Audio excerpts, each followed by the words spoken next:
All India Muslim मजलिस के राष्ट्रीय अध्यक्ष एडवोकेट वसी अहमद ने संभल के हालातों को लेकर प्रेस कॉन्फ्रेंस में कहा, शासन प्रशासन पर कई गंभीर सवाल उठाए। वहीं कांग्रेस सपा सहित सेकुलर दलों की बैलेंसिंग भूमिका पर अफसोस जाहिर करते हुए गोदी मीडिया की भूमिका को देश के सांप्रदायिक सौहार्द के लिए खतरा बताते हुए कहा कि सोशल मीडिया के माध्यम से संभल का जो सच निकलकर सामने आ रहा है वह काफी चौंकाने वाला है। एडवोकेट वसी अहमद ने संभल की जनता से आपसी सौहार्द और भाईचारा बनाए रखने की अपील करते हुए कहा। वकील साहब, आज ये प्रेस कॉन्फ्रेंस किस सिलसिले में बुलाई गई है? ये आज जो प्रेस कॉन्फ्रेंस बुलाई है, मैं एडवोकेट वसी अहमद, राष्ट्रीय अध्यक्ष ऑल इंडिया मुस्लिम मजलिस, ये जो प्रेस कॉन्फ्रेंस बुलाई है उसका मकसद है कि संभल के जो हालात हैं वो दर्दनाक हालात, जहाँ लगभग 5 नौजवानों की जानें चली गई हैं, जिसका अफसोस हमें बहुत है कि वो बेकसूर लोगों की जानें गई हैं, उसको लेकर बुलाई है। क्योंकि संभल के जो भी हालात हैं वो सरकार द्वारा क्रिएट करे हुए हैं, आवाम का उसमें कोई दोष नहीं है। अगर कानूनी प्रक्रिया थी तो उसको कानूनी मुताबिक से ही निपटाना चाहिए था। मेरा पहला सवाल ये है कि जब सर्वे टीम मस्जिद का मुआयना करने जा रही थी तो उसके पीछे जो भीड़ चल रही थी और वो जो नारे लगा रही थी और पुलिस की मौजूदगी में नारे लगा रही थी, उस वक़्त पुलिस की क्या जिम्मेदारी थी? जब एक पक्ष नारे लगाएगा तो दूसरा पक्ष रिएक्ट करेगा। दूसरी बात, जब कोर्ट के आदेश से एक बार सर्वे हो चुका था तो दोबारा आदेश करने के लिए कोर्ट अधिकृत थी, प्रशासन अधिकृत नहीं था। डीएम साहब ने किस कैपेसिटी में, कानून की किस प्रक्रिया के तहत वो दोबारा आदेश दिया? तीसरी बात ये थी कि जब डीएम और एसएसपी, जैसा कि मस्जिद कमेटी के अध्यक्ष का बयान है कि डीएम एसएसपी साहब दोनों कह रहे थे कि हाउस का पानी जो है वो डंडा डाल के नाप लिया जाए, बेहतर होगा, तो एसडीएम साहिबा किस बुनियाद पर अड़ी और उन्होंने माहौल ख़राब करने का काम किया।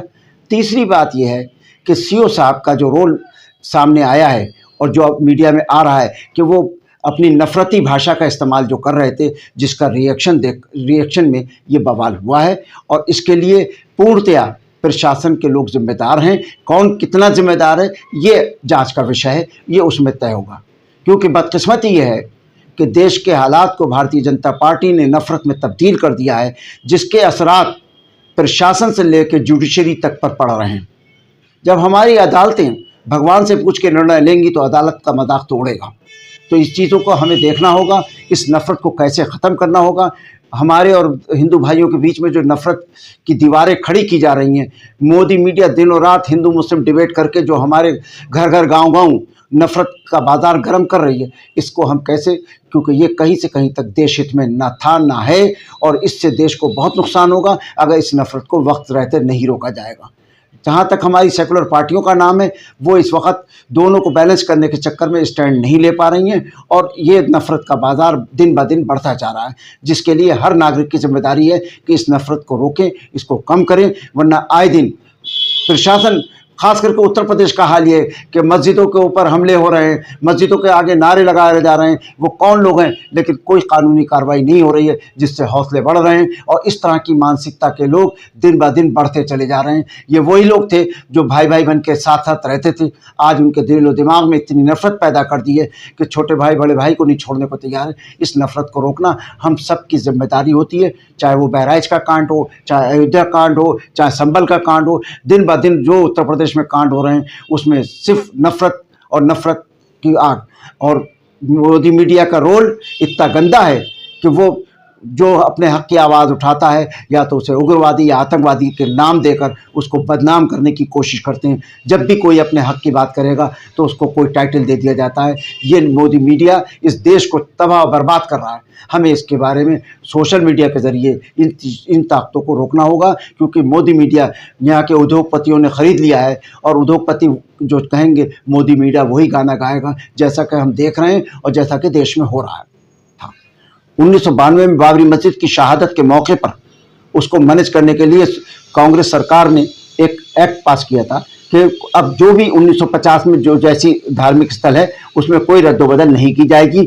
और उसके बाद बाबरी मस्जिद के जजमेंट में भी इसका जिक्र आया कि उस एक्ट, बाबरी मस्जिद के अलावा बाकी चीज़ों पर वो एक्ट लागू रहेगा।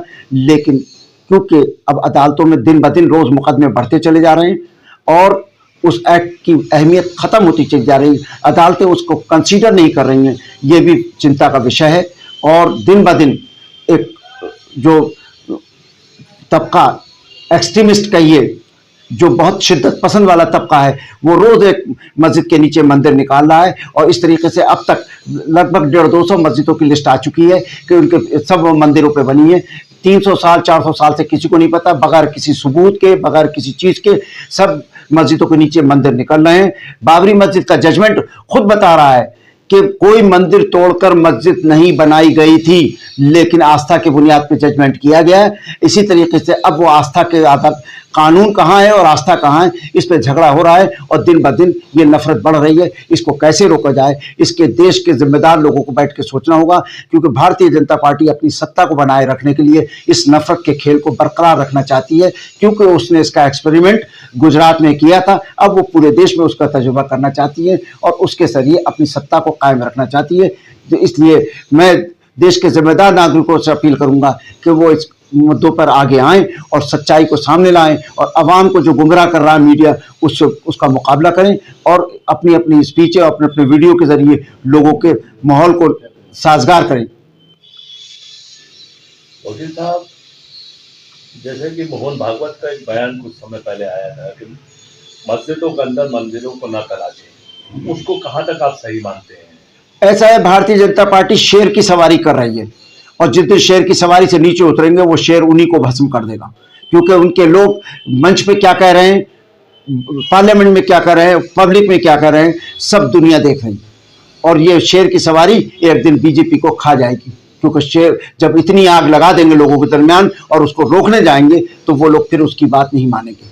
कभी भी भीड़ जब शिद्दत इख्तियार कर लेती है तो किसी नेता की बात नहीं सुनती। संभल के मुतालिक मैं कहना चाहूँगा कि जिस तरीके से प्रशासन कह रहा है कि वहाँ के एमपी एमएलए को मुकदमे में शरीक किया गया, जबकि वो मौके पे वहाँ सभासद लेवल तक का नेता वहाँ मौजूद नहीं था, लेकिन ये एक तरफा कार्रवाई करके खौफ पैदा किया जा रहा है, एक वर्ग को डराया जा रहा है, उनको ऊपर फर्जी मुकदमे लगाए जा रहे हैं। ये एक माहौल पूरे उत्तर प्रदेश में बन चुका है। हजारों लोग गौकशी के नाम पर फर्जी मुकदमों में जेल पड़े, जेलें भरी पड़ी हैं और दिन ब दिन जेलों में तादाद बढ़ती चली जा रही। एक तरफा कार्रवाई से फिर शासन उनका है, वो जो चाहते हैं उसमें तय कर रहे हैं, जांचें भी उसी हिसाब से हो रही हैं और जो असली मुद्दे में वो असेंबली में बैठे हैं, उनकी लिस्टें जारी हो चुकी। 40-40 और 50-50 मुकदमों के मुलजिम असेंबली में बैठे हैं, लेकिन वो भारतीय जनता पार्टी के साथ हैं, इसलिए उनके ऊपर कोई कार्रवाई नहीं हो रही है। विपक्ष जो आवाज उठाने की कोशिश कर रहा है उसको फर्जी मुकदमों में फांस के उसको जेल की सलाखों के पीछे भेजा जा रहा है, ताकि कोई अपनी आवाज मौजूदा सरकार के खिलाफ उठाने लायक ना रहे। संभल की आवाम को क्या संदेश देना चाहेंगे? मैं संभल की आवाम से दरख्वास्त करूंगा कि वो पीसफुल एटमॉस्फेयर क्रिएट करें, अपने भाईचारे को टूटने न दें, क्योंकि संभल में तादाद मुसलमान हिंदुओं की कम है, लेकिन वहाँ भाईचारे का कभी वहाँ दंगा नहीं होता। वहाँ के लोग एक दूसरे के साथ मिल के कारोबार करते हैं, साथ रहते हैं, साथ खाते हैं, तो उस भाईचारे को टूटने न दें। और वहाँ पे जो कुछ हुआ है उसका टोटल जिम्मेदार वहाँ का प्रशासन है और उसमें जो अवाम का कोई दखल नहीं है। ना हिंदू अवाम आगे आई है, ना हिंदू अवाम ने लड़ा है, बल्कि मुसलमानों को ही एक तरफ से मुसलमान वर्सेस प्रशासन की लड़ाई हुई है। हिंदू मुसलमान दंगा ना था, ना है, ना हुआ है।